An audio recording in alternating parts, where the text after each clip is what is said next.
Nero Claudius Caesar Augustus Germanicus. ¡Ave César! ¡Ave César! Ave yo, el más grande de los grandes emperadores de Roma, descendiente directo del mismo dios Apolo. Aurelia, mi secretaria,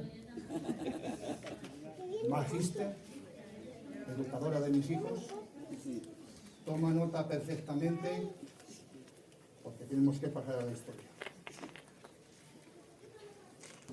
Oh, madre mía, qué fatalidad.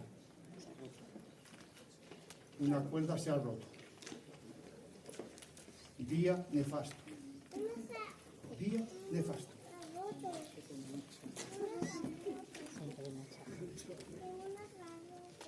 Estos insurrectos hispanos me han pedido que hable de las Olimpiadas. Nadie mejor que yo, el más importante atleta olímpico de todos los tiempos, para ello. ¿Te mofas, Aurelia? ¿Te mofas? Perdón, mi amo. Recuérdame que esta noche te mande a azotar. Perdón. Principiemos. Toma nota, por favor. Bien. ¿Que empezó en Grecia? No, ni mucho menos. Los ejercicios empezaron en Mesopotamia y en Egipto. Los mesopotámicos aprendieron a domar unos asnos absolutamente indomables, que eran los onagros. Y con ellos los pusieron delante de carros y hacían carreras. Además, con los carros y con los onagros cazaban leones, pero además fueron los primeros en incorporar el carro a la guerra. Los egipcios también fueron grandes gimnastas. La carrera más dura de toda la tierra se desarrolló en Egipto y estaba completamente ligada al ejército.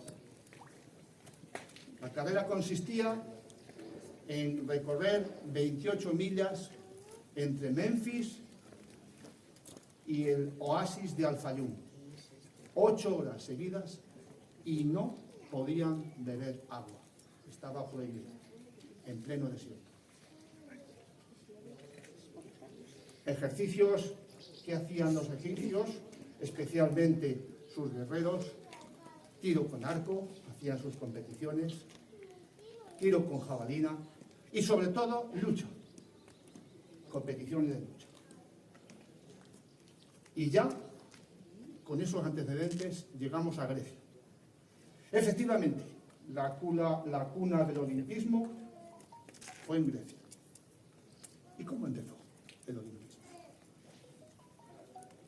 Hércules es el personaje que empezó. Después de sus 12 pruebas, él solo con sus manos y con su fuerza edificó el estadio, el primer estadio, en Olimpia. Y él mismo lo diseñó haciendo una carrera. Esa carrera tendría 200 pasos. Y a ese sitio le llamó estadio.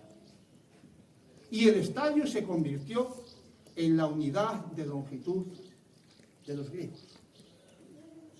Vamos a ver cuánto es un estadio. Maximus, despliega un estadio. Hacia allá, por favor. Pero no me rompas el estadio.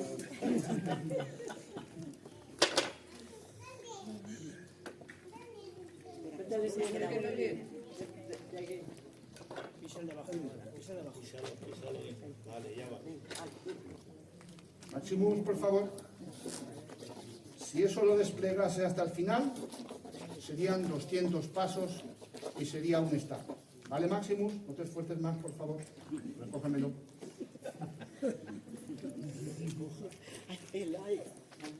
Bien. Ya he dicho que ese fue el primer estadio y esa fue la primera unidad de longitud de los griegos. ¿Necesitas ayuda, Máximos? No, divinidad. Muy bien, muy bien. Por decirme eso, esta noche te doblaré la ración. Y tú serás azotada, ya lo sabes. Bien, por favor, Maximus, muestra a estos hispanos lo que sería el paso romano. Ya sabes, 200 de ellos fue el primer estadio. ¿Bien? ¿Vale, Maximus? Regresa a tus quehaceres.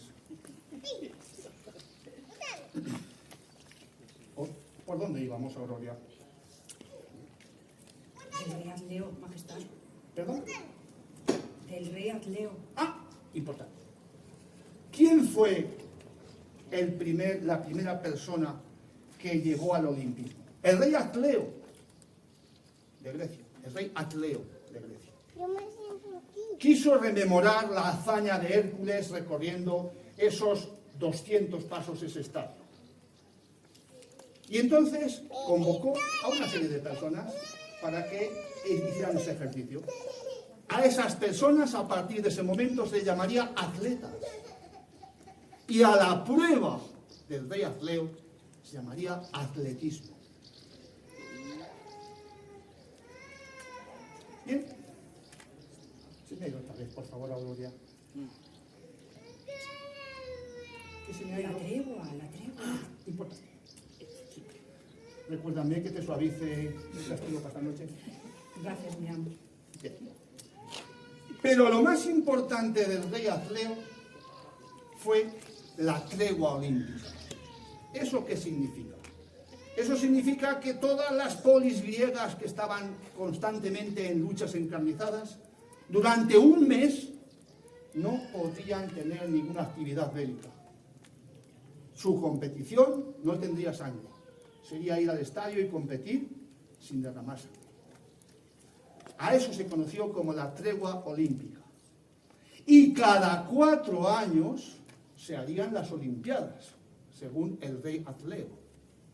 De ahí que la unidad de tiempo de los griegos sería la Olimpiada. Medirían el tiempo en Olimpiadas, en cada 4 años. Bien. Pues, Auroria, se me están yendo las cosas. Mi amo, muy desmemoriado. Sí, no te lo imaginas. El fuego de los dioses. Ahí está. ¿Y cómo indicar a la gente que empezaba la Olimpiada? Pues tenemos que remontarnos hasta Prometeo. Prometeo era un titán, un hombre muy sabio. Se dio cuenta que los únicos que domesticaban el fuego eran los dioses. El hombre no tenía fuego. Se dio cuenta que los animales estaban perfectamente dotados para vivir sin necesidad de trabajar, sin necesidad de... Se buscaban la vida de per sí y vivían. Simplemente sobrevivían.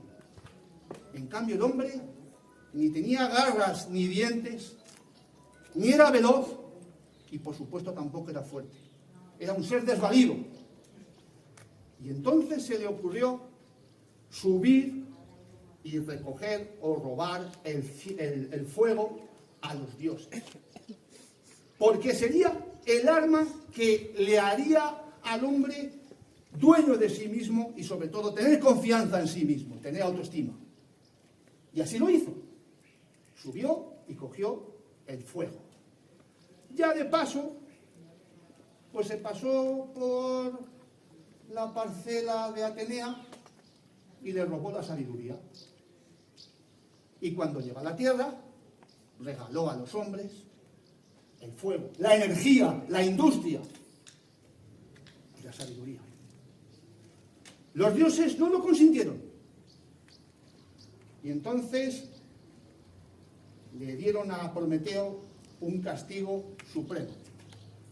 Lo mandaron capturar, lo subieron al monte Cáucaso encadenado.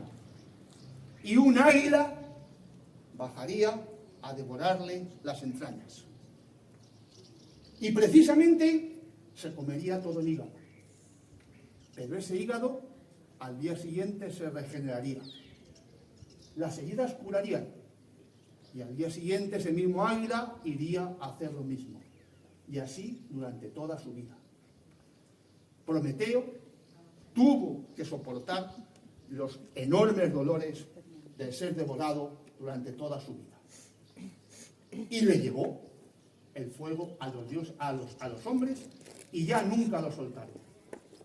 Bien. Atleo quiso rememorar aquella hazaña y entonces las antorchas, el fuego, recorrería toda la península helénica, todas las polis, indicando que empezaba la Olimpiada y empezaba la tregua. Todo el mundo podía circular por Grecia libremente, sin tener miedo a ser matado, porque la tregua olímpica así lo marcaba. Gloria. Las modalidades. Importante. Recuérdame que no tienes castigo. Gracias, mi amo. Pero, cuidado. Bien, en aquellas primeras Olimpiadas se hacían 3 modalidades. La primera modalidad, la modalidad gimnástica. Se llamaba gimnástica porque todos los que participaban iban desnudos. No quiero pensar en aquellos cuerpos esculturales apolíneos, con la piel brillante por el aceite, restregándose con el estrígilo y quitándose la arena, y esos penes ondulantes al paso de esas carreras. No lo quiero ni pensar. Nerón, mi amo, que te pierdes. Continúa, por favor. Y la modalidad gimnástica, la principal prueba era el pentatlón. 5. Cada atleta tendría que participar en 5 pruebas. A saber, salto de longitud, lanzamiento de jabalina, lanzamiento de disco, carrera pedestre y, sobre todo, lucha, lo que llamaba el pugilato. Esas eran las 5 pruebas que tenía que hacer. Bueno, y esto todo es con respecto a la modalidad gimnástica. La segunda modalidad era la artística. Con todas las polis que participaban, tenían que llevar una obra de teatro o tendrían que llevar una obra literaria. Y en ese mes se representaría. Y se elegiría la más importante que pasaría a la historia. La tercera modalidad es la modalidad de aurigas, las carreras de caballos, las carreras de carros. Mi especialidad. Auroria, te vuelves a mofar. Que yo fui el auriga más importante que ha tenido el Olimpo. Lo siento, mi amo, lo siento. Lo siento. Cuidado, Lo siento. que te puedo recordar que te pueden azotar. Bien, veamos a ver. ¿Y de dónde viene esa tradición de las carreras de carros? Bueno, pues parece ser que en un momento dado, allí en Grecia, había un rey, el rey Enomao, rey de Pisa. Y tenía una hija, Hipodamía, de la que estaba febrilmente enamorado. La hija no respondía a ese incesto. ¿Por qué? Porque la hija a quien quería era Pélope. Y no estaba dispuesta a cambiarlo por su padre, por supuesto. El rey, Enomao, como cualquier rey, visitaba al oráculo. Y una vez en el oráculo, la sacerdotisa le dijo: tú vas a morir a manos de tu yerno.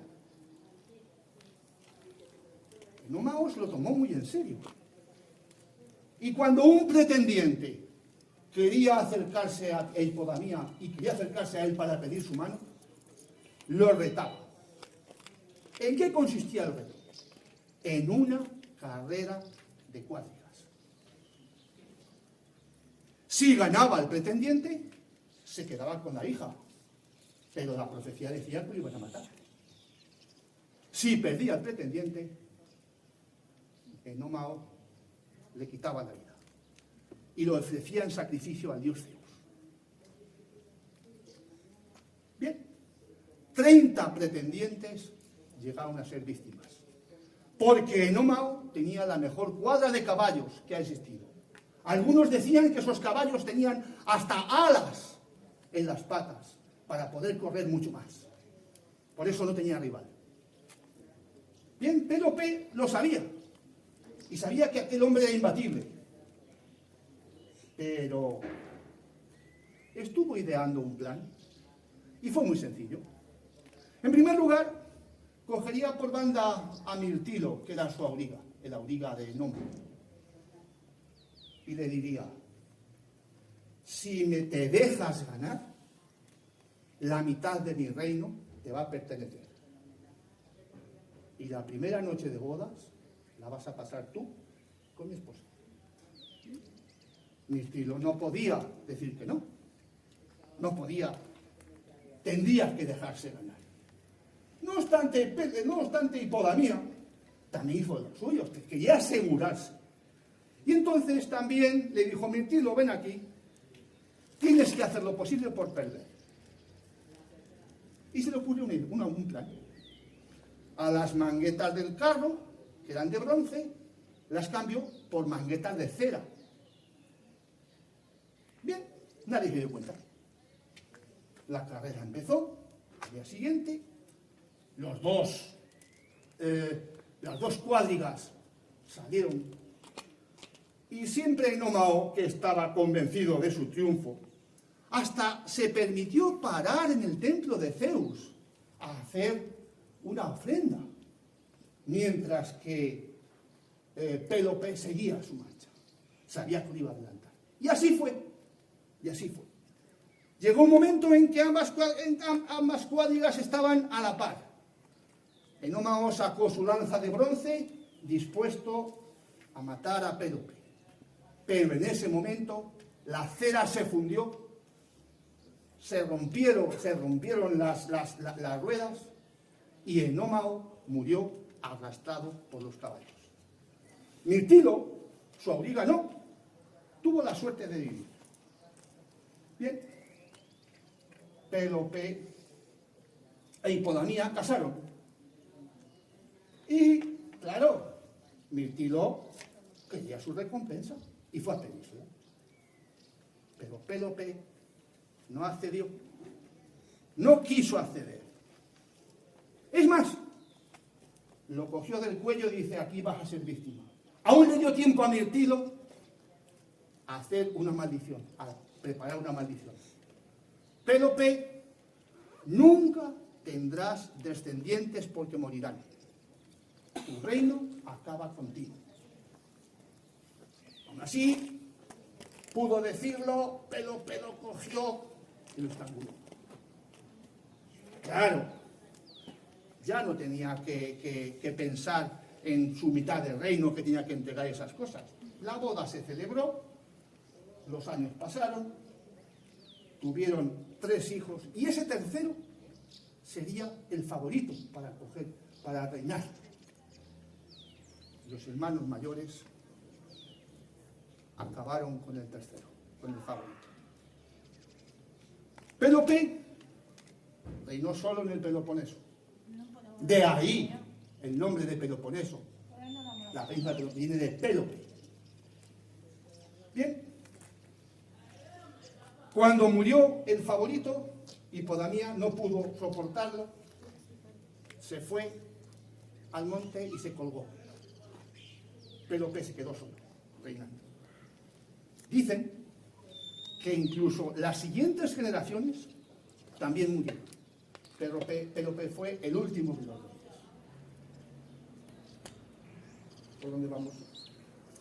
Nerón, mi amo, creo recordar que algunas polis no respetaron la tregua. Tienes razón. Tienes toda la razón. ¿Me merezco unas vacaciones? No.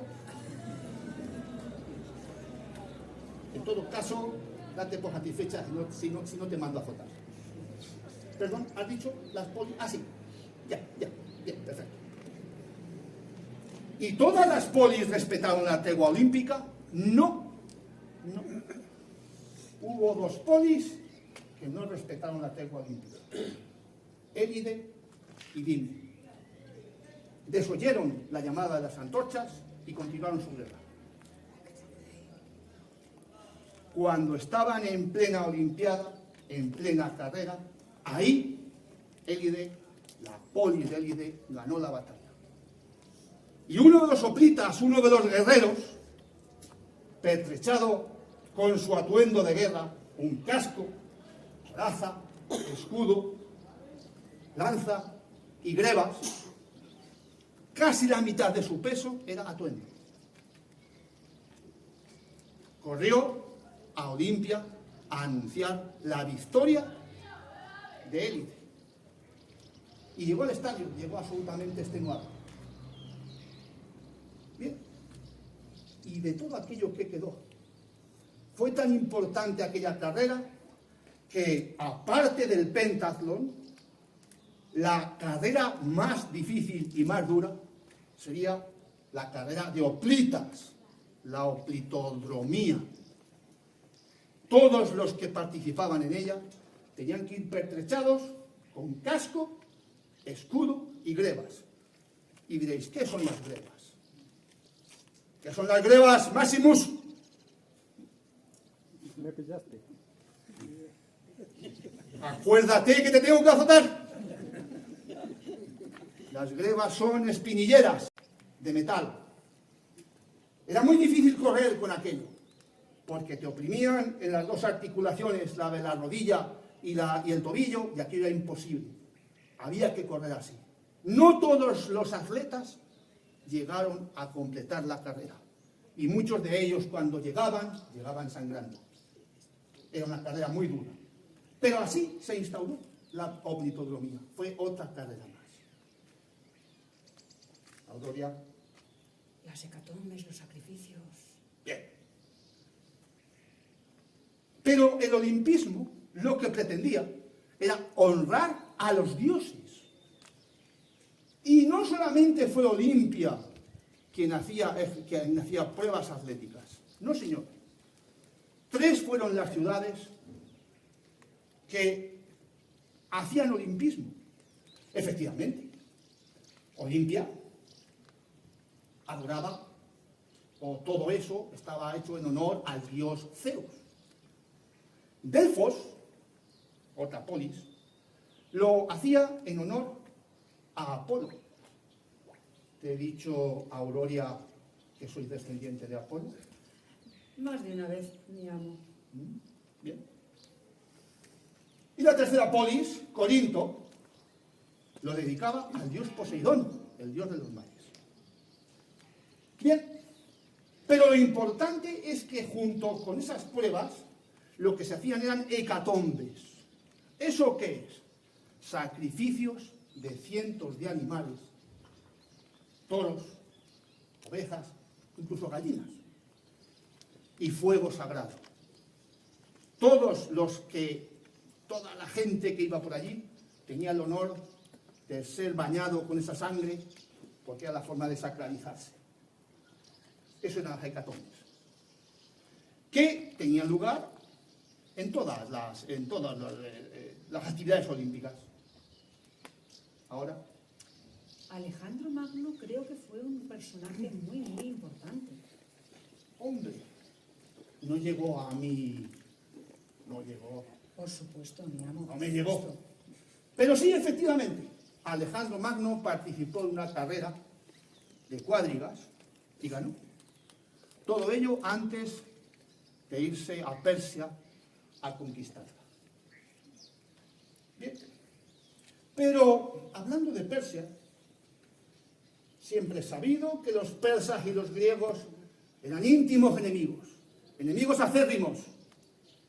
Ciro de Persia quiso conquistar Grecia. Y para ello planificó una estrategia muy bien pensada, muy bien pensada. Haría una maniobra distractoria en Maratón, en la ciudad de Maratón. Y cuando ya estaban distraídos los griegos, pensó asaltar Atenas, que era lo que le interesaba. Los hoplitas no se dieron cuenta de aquello. Y efectivamente fueron a Maratón y derrotaron a Ciro. Pero algún augurio, algún mensajero les dijo, cuidado, que os están engañando. Todos ellos, con todos sus pertrechos de guerra, corrieron 28 millas. 28 millas hasta llegar a Atenas. Y lograron llegar antes que los persas. Y lograron además evitar el desembarco. Y lograron derrotar a los persas. Esa es una hazaña inconmensurable, la que hicieron aquellas personas. Audorio. Tus juegos, mi amo, tus juegos. ¿Te he dicho que soy descendiente de Apolo? Efectivamente, aquí tenéis al atleta más laureado. Bien, tan importante me parecieron las Olimpiadas de Grecia que yo quise hacerlas en Italia, en Roma. Y entonces me saqué de la manga las Nerontia quinquenales. Digo quinquenales porque, al contrario que las de Grecia, se harían cada 5 años. Se celebró la primera edición y la segunda. Pero la segunda, curiosamente, coincidía con las de Grecia, y yo no creía que coincidieran. Como yo soy el más laureado César, fui capaz de retrasar 1 año las de Grecia. Es la primera vez que en vez de cada 4 años serían cada 5 las de Grecia. La primera vez y la única en la historia. Bien, ¿y por qué hice eso? Porque yo quería prepararme para las Nerontia. No obstante, pasó el tiempo y también participé en las de Grecia. Me preparé durante 1 año con un carro con 10 caballos, 10 hermosos corceles. Mis rivales, viendo mi superioridad, se retiraron. Me dejaron solo, y yo solo hice la carrera para honra del dios Zeus. Mi amo, que no fuera así. Tal y como lo cuentas, es que no tiene nada que ver con tus propias crónicas. Recuerda, tu cuadrilla de aduladores sobornó muy generosamente a todos tus rivales. Claro, les dijeron que morirían crucificados si tú no ganabas. Ya me contarás. Claro, todos se retiraron porque apreciaban su vida. Recuerda que yo estaba tomando nota en la tribuna y te vi caer del carro. Claro, los jueces no se atrevieron a descalificarte. ¿Cómo no? Fuiste el único en la historia que corriste tú solo y llegaste el segundo, ¿eh? Auroria, ¿te recuerdas lo que le pasó a mi madre y a mi esposa Octavia? No, mi amo, no, por favor. Recuérdame que esta noche te manden a azotar doble. Después de lo que hago por ti, mi amo. Bien, pero me gustaría continuar con la gran Hipodamia. Ya sabéis que en las Olimpiadas la mujer ni podía participar, ni podía tampoco ser espectadora. Bueno, voy a puntualizar: la mujer casada y la viuda. Sí, las solteras. Esos cuerpos desnudos despertarían su líbido y tendría unos impulsos irrefrenables. No se puede consentir que una mujer casta y honesta. Por esa razón no podían entrar. Las solteras sí. Las solteras tendrían la oportunidad de elegir un efebo atlético y fuerte. Y había una gama importante de ellos. Bien. Pero Hipodamía se dio cuenta que en Esparta una de las disciplinas que todo el mundo hacía, tanto hombres como mujeres, eran los ejercicios físicos. Y se dio cuenta que si la mujer hacía ejercicios físicos, paría mejor. Y tenían hijos muy fuertes para ser guerreros. Y eso le llamó la atención a Hipodamía. Y dijo, ¿y por qué no hacer olimpismo femenino? Y claro, todo empezó alrededor del 580 aproximadamente.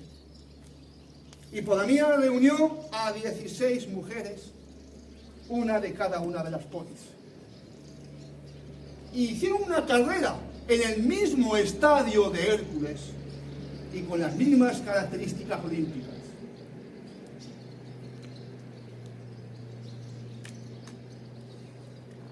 Acuérdate también de que aquellos hay que aceptarlos. Por favor, qué ruidosos. Bien, ¿por dónde íbamos? Se me ha ido el santo cielo. Ah, ya, sí, por tanto. Decía que esas 16 mujeres tendrían que correr su carrera en el Estadio Olímpico, en el mismo de Hércules. Ellas recibirían como premio una corona de olivo y además un buen trozo de vaca sagrada sacrificada previamente al efecto. Pero Hipodamía quería algo mejor, quería algo más. Y dice, bueno, estas rivales tienen que ser rivales, pero tienen que unirse para algo. Y ese algo era tejer un peplón, tejer una túnica que ofrecerían a la diosa Hera en el templo de Hera. Así nació el olimpismo femenino, también llamado Hereo, en honor a la diosa Hera. Pero además, bueno, en el olimpismo en general, los atletas y las atletas olímpicas no recibirían dinero como premio, recibirían honores. Serían recibidos en sus polis con honor de emperadores. Pero sobre todo, su nombre podría aparecer en las columnas del templo. En este caso, las mujeres, en el templo de Hera. Esos eran los honores que recibirían. Y claro, atletas gimnásticas femeninas desnudas no parecía lo más conveniente. Hipodamía entonces lo solucionó. Llevaría una túnica corta, con el hombro derecho al descubierto. Ese sería su atuendo. Y llevarían, por supuesto, por cierto, sí llevaban zapatillas, o sandalias para correr. Bueno, pues así empezó el olimpismo femenino. En algunos momentos fue casi más importante que el masculino. Y prácticamente, que tendría aproximadamente 300 años después, ya estaba consolidado todo el tema del olimpismo.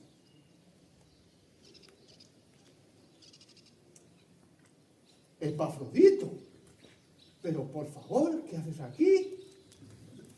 Nerón, mi amo y mi señor. Se cuenta que el Senado a tus espaldas ha nombrado a Galba como César y emperador de Roma. ¿Qué me dices? Lo que oyes. Ese es mi fin. Ese es mi fin. El Senado me verá morir dignamente. Me parece muy bien.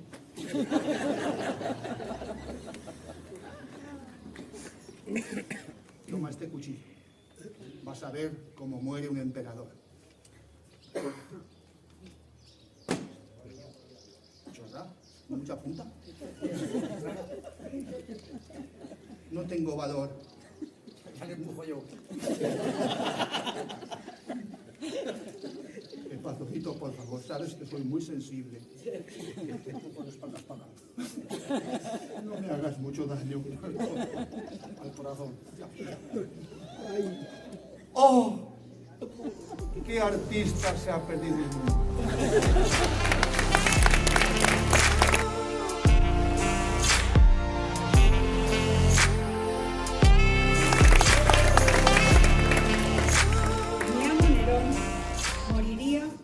Al año siguiente de su participación como auriga en los Juegos Olímpicos de Grecia.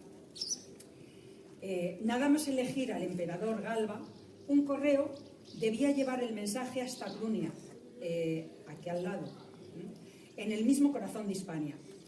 Fue la carrera más difícil y más heroica de las que puedan existir, y en cambio nunca fue conmemorada por el olimpismo. El correo, que por desgracia fue anónimo, fue enviado desde Roma hasta Clunia y tardó solamente 7 días en llegar. Tuvo que correr hasta 160 millas diarias, lo equivalente a unos 240 kilómetros diarios. Toda una proeza, algo inigualable. Galba, en esos momentos, se había refugiado en Clunia con la 7ª Legión, llamada desde ese momento la Sulpicia, en honor al nuevo emperador, llamado Servio Sulpicio Galba. Desde allí, Galba regresó a Roma para hacerse cargo del imperio, pero al año siguiente falleció. No duró ni un año. Y las Olimpiadas pues llegaron a su fin.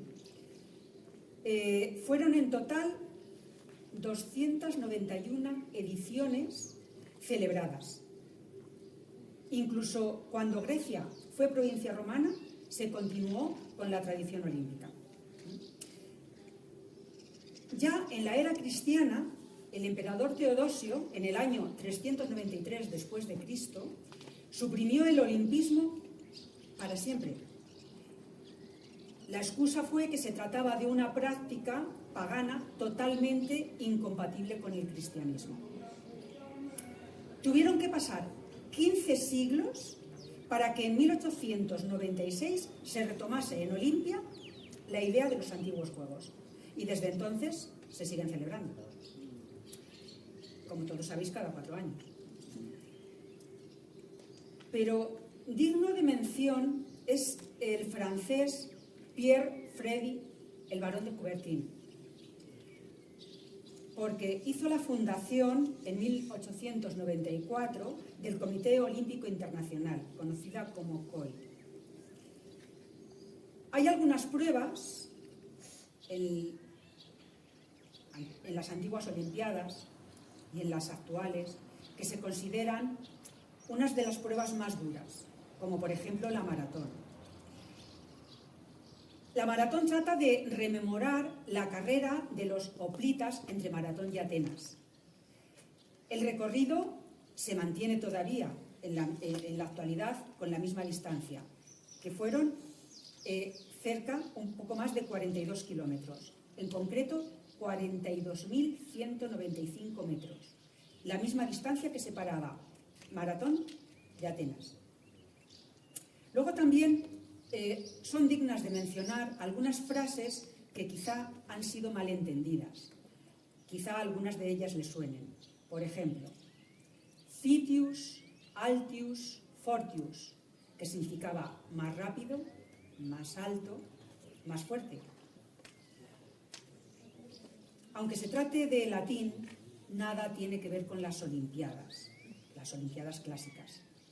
Esta frase fue utilizada como lema de los Juegos Olímpicos de París de 1900. Pero en realidad fue el padre dominico Henri Didon el que pronunció esta frase por primera vez en 1881. y fue aludiendo a los logros atléticos del alumnado de un colegio, el Colegio Francés de Arcelui.